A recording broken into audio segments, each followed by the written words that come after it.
ETF index mutual funds నేర్చుకుని stock మార్కెట్లో రాణించాలనుకుంటున్నారా? వెంటనే ఈ నెంబర్కి కాల్ చేయండి.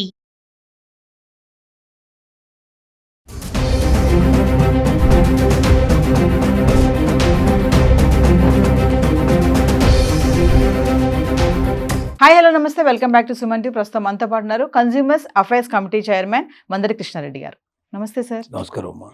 సార్, మరి గోల్డ్ రేట్స్ చూసుకుంటే నిన్న తగ్గింది, ఈరోజు పెరిగిపోయింది. ఎప్పుడు పెరుగుతుంది ఎప్పుడు తగ్గుతుంది తెలియట్లేదు, పరుగులు అయితే పెడుతుంది. మరి చూసుకుంటే 2025 సంవత్సరం ఆఖరికల్లా 1,00,000 దాటేస్తుంది అన్నట్టుగానే ఉంది. మనం చాలా వీడియోలు చేసాం బంగారం పైన. మరి ఇప్పుడు చూసుకుంటే ట్రంప్ సుంకాల ప్రభావమే అనుకోవచ్చా, మరి రష్యా ఉక్రెయిన్ యుద్ధమే కానీ ఈ అంతర్జాతీయ పరిస్థితుల ప్రభావం కూడా ఈ బంగారం రేట్ల పైన ఎలా చూపిస్తుంది అంటే? బంగారం సంగతి మనం చాలాసార్లు మాట్లాడుకున్నాం, మళ్ళీ కూడా మాట్లాడుకుంటున్నాం. బంగారం ధర ఎప్పుడు పెరుగుతుందో ఎప్పుడు తగ్గుతుందో దాన్ని గురించి చెప్పడం కూడా చాలా కష్టంతో కూడుకున్న పని. ఎవరైనా ఛాలెంజ్ చేసి ఇది 1,00,000 రూపాయలు దాటుతుంది, 1,25,000 అవుతుంది, 1,50,000 అవుతుంది, అక్కడ నిలబడుతుందని చెప్పగలిగే వాడు ఎవడు కూడా ఏ జాతకం దీన్ని వర్తించదు. ప్రపంచంలో ఇంతవరకు పేరు పొందిన జాతకం చెప్పే వాళ్ళందరినీ తీసుకొచ్చి కూర్చోబెట్టినా వీళ్ళు జాతకం చెప్పలేరు. కారణం ఏంటంటే ఒక్క కారణం కాదు దీనికి. రకరకాల ప్రపంచంలో ఏ మూలన ఒక చిన్న సంఘటన జరిగినా దాని ప్రభావాలు కూడా దీని మీద ఉండే అవకాశాలు ఉంటాయి. ముఖ్యంగా మనం ఇప్పుడు ఎందుకు పెరుగుతోంది ఆకస్మికంగా, మధ్యలో కొంతకాలం టకటక తగ్గి మళ్ళీ పెరగడం పోలిపోయిన కారణం ఏంటంటే సుంకాల ప్రభావం. వాస్తవంగా మధ్యలో ఏదైతే ట్రంప్ విధించినటువంటి సుంకాలు చాలా దేశాలను ఎఫెక్ట్ చేసిన పరిస్థితి లోపల ఒక్కసారే మనకు ట్రేడ్ వారు ప్రారంభమైంది. ఈ ట్రేడ్ వార్లో స్టాక్ మార్కెట్లు విపరీతంగా కుదేలైపోయాయి. అంటే ఒక్కొక్క రోజు 1,00,000 కోట్లు, 2,00,000 కోట్లు, 15 చివరికి 5,00,000 కోట్ల దాకా కూడా మాయమైపోయి వాష్ అయిపోయే పరిస్థితి ఏర్పడింది. స్టాక్ మార్కెట్ ఎప్పుడైతే కుదేలుగా ఉంటుందో, ఎప్పుడైతే అది స్టాక్ పర్ఫెక్ట్గా ఉండదో, అంటే ఏమాత్రం కూడా కదలిక లేకుండా జాగ్రత్తగా ఒకే రకంగా ఉండే పద్ధతిలో నడుస్తూ ఉంటుందో, లేక స్టాక్ ఎప్పుడు కూడా స్టాక్ మార్కెట్ మంచి విజృంభించి పోతూ ఉంటుందో, ముందుకెళ్తుందో, అలాంటప్పుడు గోల్డ్ తగ్గడానికి అవకాశాలు ఉంటాయి. ఎందుకంటే స్టాక్లో ఎక్కువ పెట్టుబడి పెడతారు, గోల్డ్ మీద కన్నా స్టాక్ మార్కెట్ మీద ఎక్కువ పెట్టుబడి పెడతారు. కానీ స్టాక్ మార్కెట్ పడిపోవడం, దానికి ఏమాత్రం కూడా వాల్యూ లేకపోయే పరిస్థితి ఏర్పడటం, లేదా ఎక్కడి దాకా వెళ్తుందో కూడా తెలియనటువంటి అనిశ్చితి పరిస్థితి ఎప్పుడైతే ఉంటుందో స్టాక్ మార్కెట్లో, అప్పుడు గోల్డ్ పెరగడం మొదలవుతుంది. ఎందుకంటే అక్కడి నుంచి అందరూ షిఫ్ట్ అయిపోతారు.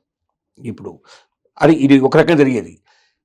ట్రంప్ యుద్ధంలో ఏం జరిగిందంటే, ట్రంప్ యొక్క ట్రేడ్ యుద్ధంలో మొదట్లోనేమో పెంచి పారేసాడు, అందరికీ పెంచేశాడు. మన ఇండియా మీద కూడా మనకు 26% వేశాడు, మనం చూసాం. ఇక చైనా మీదనైతే 145 దాకా వెళ్ళిపోయాడు.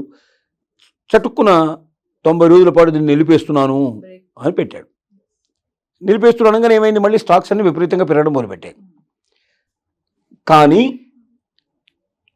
ఇక్కడ ఏం జరిగిందంటే, ఆ అనిశ్చితి నుంచి కొంత నిశ్చితికి వచ్చే పరిస్థితి ఏర్పడటం వల్ల కొంతవరకు గోల్డ్ మీద మధ్యలో తగ్గినటువంటి గోల్డ్ మరి పెరగడం ప్రారంభమైంది. కానీ ఇది ఎప్పటిదాకా పెరుగుతుంది అంటే, మళ్ళీ ఇప్పుడు సపోజు ట్రంప్ ఎప్పుడు మనసు మార్చుకుంటాడో తెలియదు మనకు. తర్వాత యుద్ధాల పరిస్థితి కూడా మనకు 2-3 రకాల యుద్ధాలు జరుగుతున్నాయి మనకు. రష్యా ఒకవైపున యుద్ధం జరుగుతూ ఉంటే, ఇంకోవైపున మనకు ఇటువైపు తీసుకుంటే మనకు మరి 2-3 యుద్ధాలు ఈ దేశంలో రకరకాల ప్లేస్లో మనకు జరుగుతూ ఉన్నాయి. ఈ యుద్ధాల ఫలితం ఏమైనా ఉందా దీని మీద అంటే, అంత గొప్ప యుద్ధాల ఫలితం దీని మీద ఉండదు. ఎందుకు ఉండదు అంటే, పెద్ద దేశాలు ఏవి దీనికి సపోర్ట్గా ఉన్నాయి తప్ప ఏ దేశాలు దీంట్లో డైరెక్ట్గా వెళ్ళి పాల్గొంటలేదు. కాబట్టి కొన్ని దేశాల మధ్యలో, ఒక దేశం ఇంకో దేశం మధ్య కాకుండా ఒక 10-25 దేశాలు కలిపి ఒక గ్రూప్గా ఏర్పడి 2 గ్రూపుల మధ్య ఒకవేళ గొడవ వస్తే దాని ప్రభావం తప్పనిసరిగా గోల్డ్ మీద ఎక్కువ ఉండే అవకాశాలు ఉంటాయి. చిన్న యుద్ధాలు అంటే చిన్న 1-2 దేశాల మధ్య జరిగే యుద్ధాల ఫలితం గొప్పగా ఉండదు, కొంతవరకు ఉంటుంది కానీ ఎక్కువ గొప్పగా ఉండదు. ఏది ఏమైనప్పటికీ ప్రస్తుతానికైతే గోల్డ్ రేటు పెరుగుతోంది. 1,00,000 రూపాయలు దాటడానికి కూడా పాసిబిలిటీస్ ఉన్నాయి గ్యారంటీగా.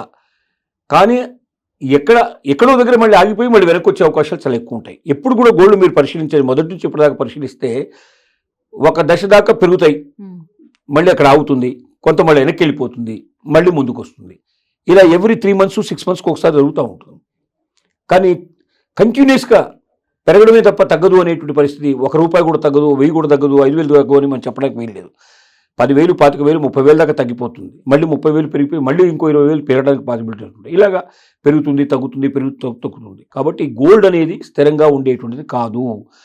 గోల్డ్ ఖచ్చితంగా పెరుగుతుందని అనుకుని ఎవరైనా దాని మీద పెట్టుబడులు పెడితే తర్వాత తగ్గినప్పుడు బాధపడాల్సిన పరిస్థితి పడుతుంది. కాబట్టి అప్పులు చేసి పెట్టకండి అని మనం మొదటి నుంచి చెప్తున్నాం. అప్పులు చేసి పెట్టకండి దీంట్లో. మీ దగ్గర ఉండి నిజంగా ఉంటే కొనుక్కోవడం గోల్డ్ తప్పేం కాదు. గోల్డ్ రేటు తగ్గినా పెరిగినా గొప్ప తేడాలు మరీ ఉండవు. ఒకవేళ ఆ ట్రెండ్ వచ్చినప్పుడు మీరు ఏదైనా తీసేసుకోవాలనుకున్నా కూడా తీసుకోవడం సులభమైన పరిస్థితి పడుతుంది. అలాగే బాండ్ మీద పెట్టుబడి పెడితే బెటర్ అని మనం అనుకుంటున్నాం. గోల్డ్ బాండ్స్ మీద ఎప్పుడు కూడా ఈ టైంలో మరి కొనడం అనేది ఎంతవరకు కరెక్ట్? అంటే ఒకరోజు తగ్గుతుంది, ఒకరోజు పెరుగుతుంది కదా, కొంచెం డౌట్ అయితే ఉంది, కన్ఫ్యూజన్ ఉంది.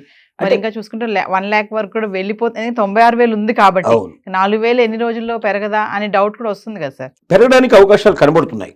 ₹1,00,000 దాటడం అయితే డెఫినెట్గా జరిగేటట్టుగా కనబడుతున్నాయి విషయాలు అన్ని రకాలుగా ఆలోచిస్తే.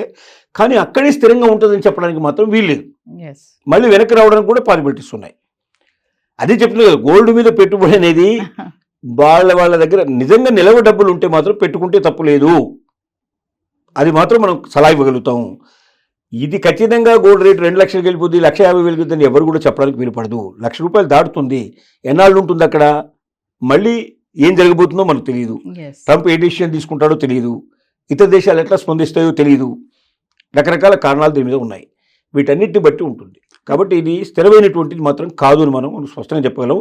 బాండ్స్ విషయం మీరు అంతకుముందు కూడా మనం అనుకున్నాం. గోల్డ్ బాండ్స్ ఏవైతే ఉన్నాయో, గోల్డ్ బాండ్స్ మీద ఎప్పుడైనా పెడితే తరుగు ఉండదు. మనం మామూలుగా అయితే దాంట్లో తరుగు తీసేస్తారు, మజూరీ తీసేస్తారు, ఇట్లాంటివి చాలా తీసేస్తారు గోల్డ్ లోపల అమ్మినప్పుడు. కానీ ఈ మజూరీ, తరుగు ఇట్లాంటివన్నీ దాంట్లో పోవు. స్థిరంగా ఎంత ఉండైతే గోల్డ్ రేట్ అయితే ఉందో అంత అమౌంట్ ఆ రోజు కారుకు వెంటనే డిమాట్ అకౌంట్ వేసేసుకొని మన దాంట్లోకి తెచ్చుకోవడానికి మనకు పాసిబిలిటీ ఉంటుంది. కాబట్టి అటువైపు ఆలోచించడం మంచిది. అంటే మామూలు గోల్డ్ కొనడం కన్నా గోల్డ్ బాండ్లలో పెట్టుబడి పెట్టుకుంటే సురక్షితంగా ఉంటాయని మనం చెప్పడానికి అవకాశం ఉంటుంది. Thank you.